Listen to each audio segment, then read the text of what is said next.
Annenberg Media.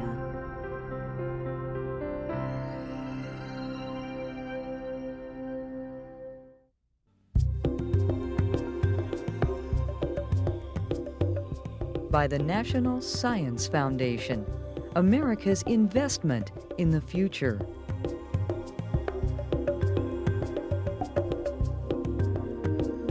By the American Society for Microbiology. And by the Office of Biological and Environmental Research of the United States Department of Energy. Additional funding was provided by the Arthur Vining Davis Foundations. This program has been made possible in part by the Corporation for Public Broadcasting.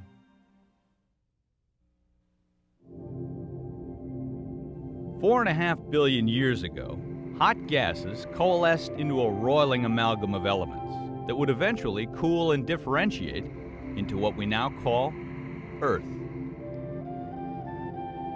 For most of scientific history, it was believed that the first nascent signs of life did not emerge until 1 billion years ago, after the Earth had had time to form a cool crust, tepid seas, and an oxygenated atmosphere.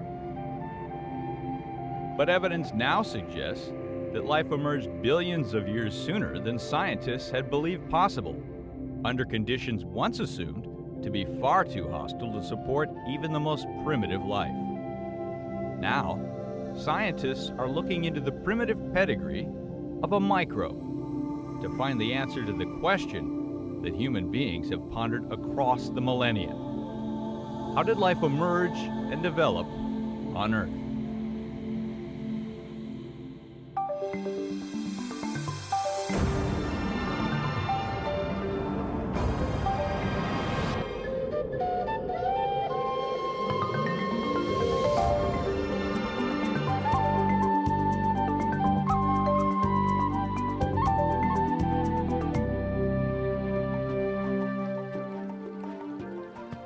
Yellowstone National Park. For over a century, tourists have flocked here to observe its wildlife and its geothermal spectacles. The most salient features, of course, are the geysers. Early trappers and explorers noted how the hot water flowed over patches of brilliant yellow, orange, red, and green. Microbiologists, however, would later come to appreciate these natural carpets for more than their riotous colors. The water in these hot springs is hot enough to boil an egg. Which, by the way, is illegal, and I brought mine from home to make a point. But what does this have to do with the subject of this unit, you're asking? Microbial evolution. Well, quite a lot, actually.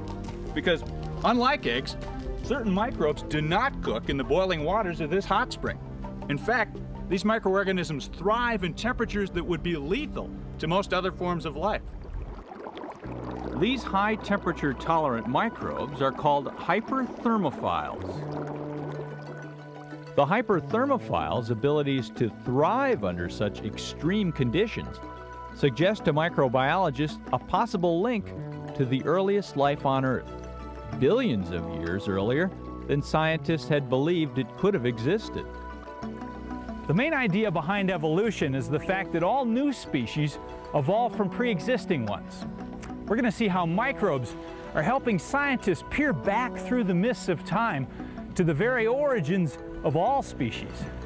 I'm Jim Leinfelder, and in this episode of Unseen Life on Earth, we'll go back in time and down in size to the beginnings of life. For many of us, it's very difficult to accept that we evolved from microbes, from germs. Perhaps one reason is that we, who live on average just 70 years, have such a limited grasp of time. Time, like the 4.5 billion years the Earth has been around. But try thinking of those 4.5 billion years being sped up until they all take place in an amount of time we can comprehend. One 24-hour day.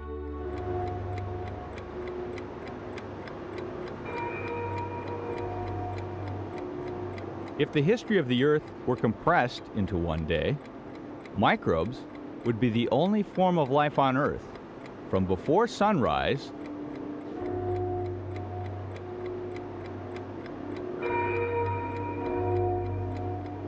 until long after sunset. When would the first human beings appear on Earth? Not until a scant few seconds before midnight.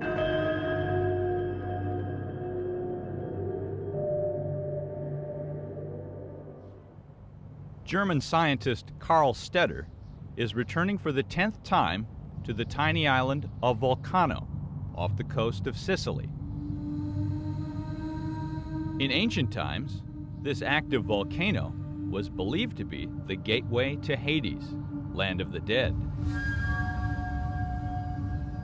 I love these guys, these volcanoes, and there are only two ways. Either you like them or you hate them. I like even the sulfur smell. So this is an environment which really makes me excited thinking and dreaming of the primitive Earth. It's very stimulating for me. At the age of 58, Karl Stetter is focusing his considerable energy on a monumental task: unraveling the mystery of how life began on Earth. But Stetter is not searching for fossils. He is searching for microbes, what most of us casually dismiss as germs, but are really tiny fellow residents of the planet who inhabit a world that is even more complex and diverse than the world we can see. When I was a little child already, my parents donated me for Christmas a little microscope, and I looked in it. I saw all these many shapes of things, of amoebae and bacteria, and so I became so excited that I must work on this. Now I'm so happy that I even can search for the deep organisms in the tree of life. The tree of life. For thousands of years, human beings have thought of life as being divided into just two branches, one for plants and one for animals. Now, through breakthroughs in the understanding of DNA, scientists are painting a very different picture of the tree of life. Their most amazing discoveries are about the evolutionary relationship between human beings and microbes. For those of us who think of microbes as germs, it's hard to believe that tiny life forms like these belong at the beginning of our family tree. Yet, that is exactly what Karl Stetter is out to prove. How? Just as any one of us might learn more about the history of our own family by tracking down our oldest living relative. Stetter searches for the hottest spots he can find, hoping to locate the modern life forms that are most closely related to the first life on Earth. But why hotspots? From studying microbe fossils, scientists are convinced that life on Earth began before 3.5 billion years ago. But from studying rocks, they've discovered that before 3.5 billion years ago, our planet was still steaming hot and covered by oceans that regularly reached the boiling point, all of which made for a riddle. What can live in boiling water? Microbes that thrive in boiling water, first extensively studied by Karl Stetter on the island of Vulcano. These amazing microbes live in an environment very much like that of the early Earth. Some of these microbes, especially the ones which grow in this high temperature environments, they are very different from our way of living. We are, for example, we like to have roast pork, and on the other hand, we need oxygen to do our respiration. And these guys, instead of pork, they like hydrogen gas. And instead of oxygen, they like sulfur. And you see it's all here yellow. That's a stinky gas of stink bombs.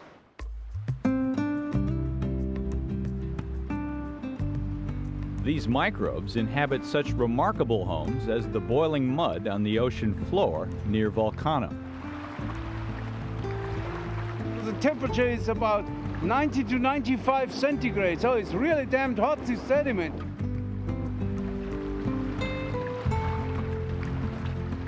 Stetter is on a mission to gather another sample of these microbes he affectionately calls bugs.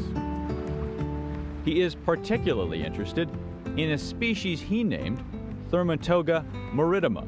A lot of high temperature bugs are already in, and this will be very interesting to look at it in the lab.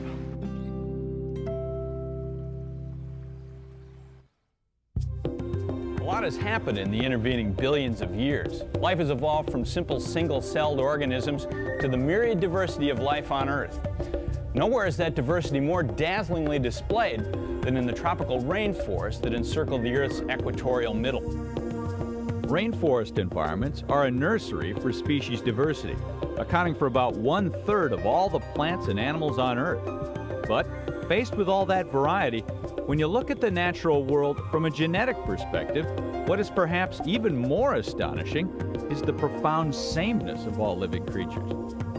By sameness, I mean all organisms contain DNA as genetic material. All organisms show the same basic steps in genetic information flow. And the biochemical machinery in biological information flow is the same in all organisms. All mammals share 97% of all genes. 3% is the small portion that differentiates species and organisms from each other. There are patterns that run through all living things. These patterns are what suggest that all living things came from the same basic blueprint.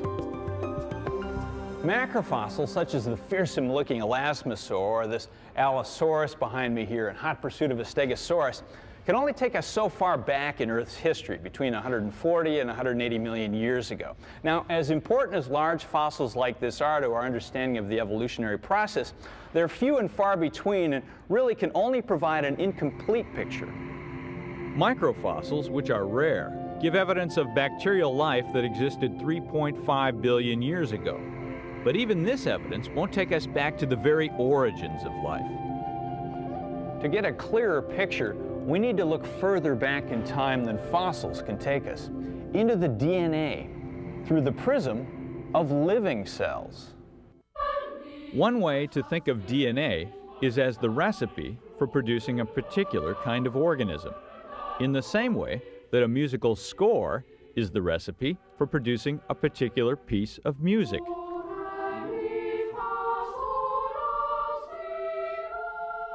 In music, hard as it is to believe, the instructions for all the wonderful and complex songs ever written are made up of a finite number of notes.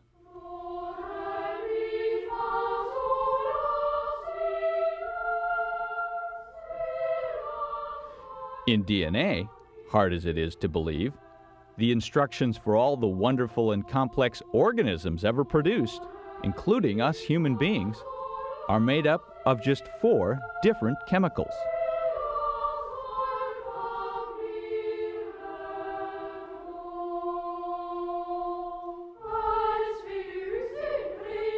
In music, this limited number of basic notes have been arranged and rearranged in an almost infinite number of combinations to produce unique scores for all of the songs ever sung. In DNA, the basic chemicals have been arranged and rearranged in an almost infinite number of combinations to produce a unique score, what scientists call a genome, for every organism that has ever existed, from bacteria to boys.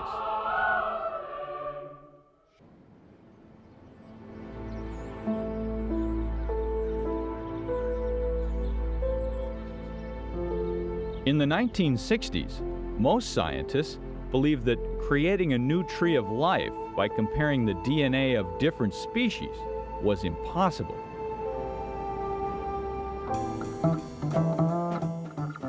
But in Urbana, Illinois, Carl Woese, a jazz aficionado and molecular biologist, disagreed.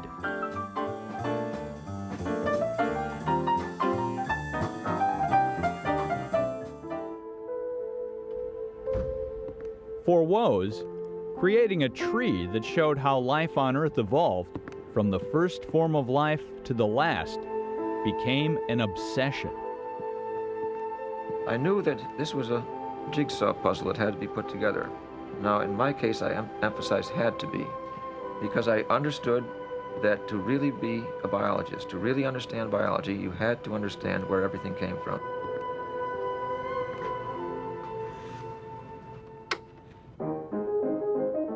Woese focused first on the evolution of the first forms of life, microbes.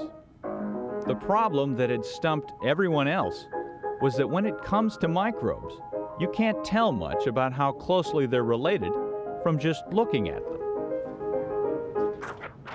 But Carl Woese had an ace in the hole, a technique that involved analyzing a unique chain of genetic material that exists inside every living thing, ribosomal RNA. Woese's technique involved looking at the essential components of the genetic code. By breaking the molecules into shorter sections, Woese used radiographic techniques to identify the individual pieces. Then, Woese began the painstaking process of decoding the nucleotides, labeling each either A, C, G, or U, and slowly revealing their sequence. Why go to such Herculean lengths? Because Woese believed that this chain of nucleotides, the blueprint for life, could show him how life on Earth evolved. He had learned that this chain has done its job so well that it has been passed down from the first forms of life to all life that followed. Woese realized that by comparing the thousands of A's, C's, G's, and U's in the ribosomal RNA chains of two different species, he would be able to see how much of the score of this special chain they had in common. A ribosome's function is to make proteins, regardless of the organism. Ribosomes equal protein synthesis.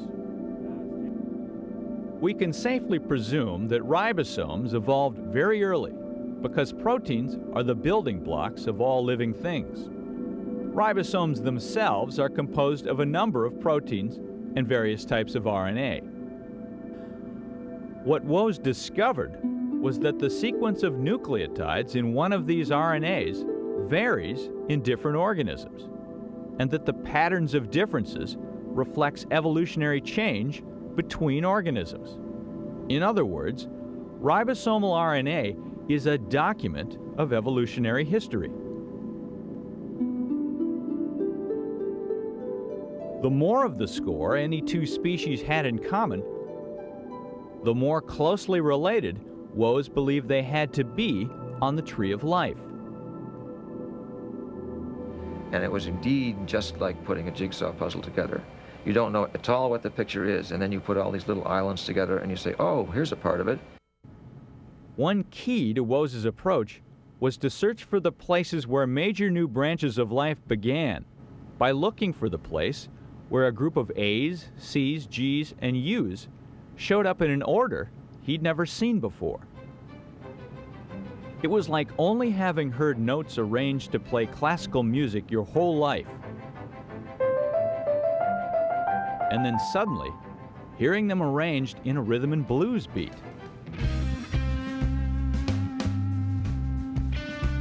And slowly but surely, one after another, the major branchings on the tree began to appear. You could feel the thing growing. The islands became joined, being bigger islands, and then all of a sudden you see, this is what the picture is going to be about. And you gleefully throw in all the other pieces as fast as you can. After more than 10 years, Carl Woese completed the puzzle. A new tree of life, created by comparing the ribosomal RNA as an indicator of the genetic makeup of different organisms.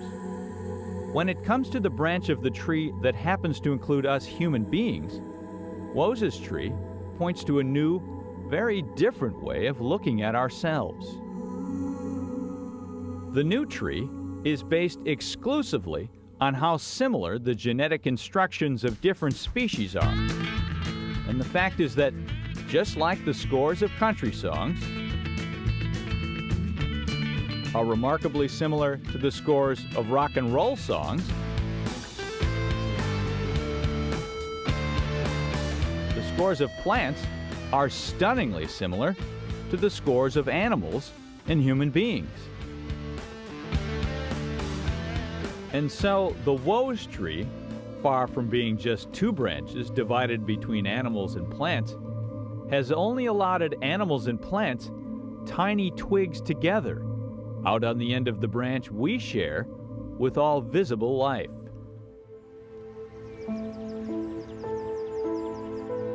It's difficult to see this tree here as your relative,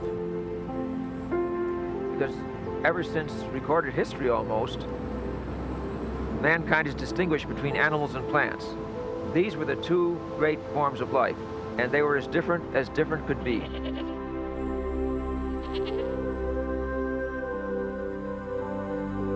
But yet, scientists began to find out that there was a lot of commonality between plants and us, and that's the thing that has really sort of shocked even me, to find out not how different animals and plants are, but how much alike they are. If you have a hard time believing that animals and plants are alike, consider what it takes to be different. When Woese decoded the scores of a newly discovered group of microbes, including a species that eats volcanic gases in the ocean, he found the letters arranged in a pattern far, far different than any he'd seen before. It was as if Woese had discovered a new kind of music that human beings had never heard before. Woese found the same unusual pattern in some of the microbes that Carl Stetter had collected from hot springs.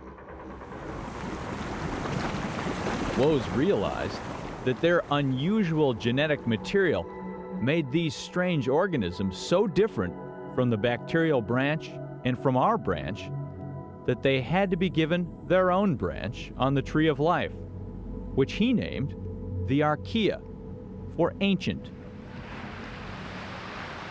Woese's work was especially meaningful to Carl Stetter's work, for it shows that the genetic progenitors of all three branches of the tree lived in boiling water.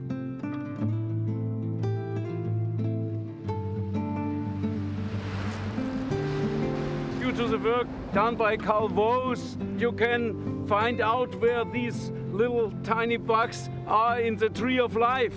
And so it was so interesting. The hotter the temperature, the deeper the branches are, and this makes my work even more exciting. Our concept of the evolutionary tree has changed over the years.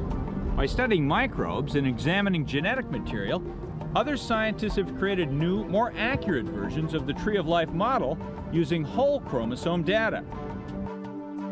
This new model is rooted in the comparison of entire genomes, revealing that the genetic relationship of human beings and all the categories of life are linked to each other.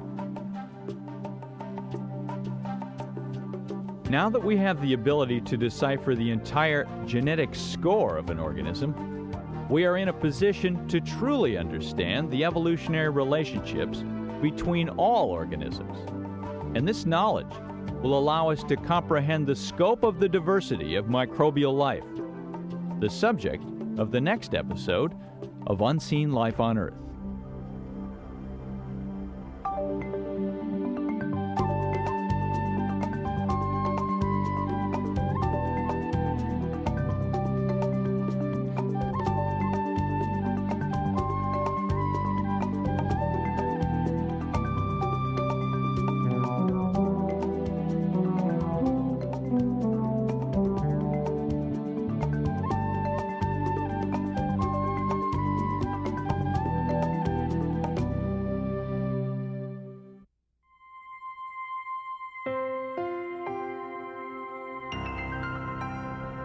Annenberg Media.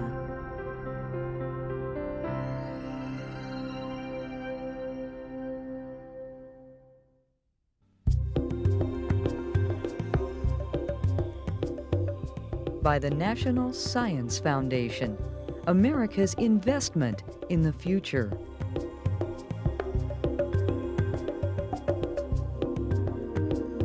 By the American Society for Microbiology. And by the Office of Biological and Environmental Research of the United States Department of Energy. Additional funding was provided by the Arthur Vining Davis Foundations. This program has been made possible in part by the Corporation for Public Broadcasting. For information about this and other Annenberg Media programs, call 1-800-LEARNER and visit us at www.learner.org.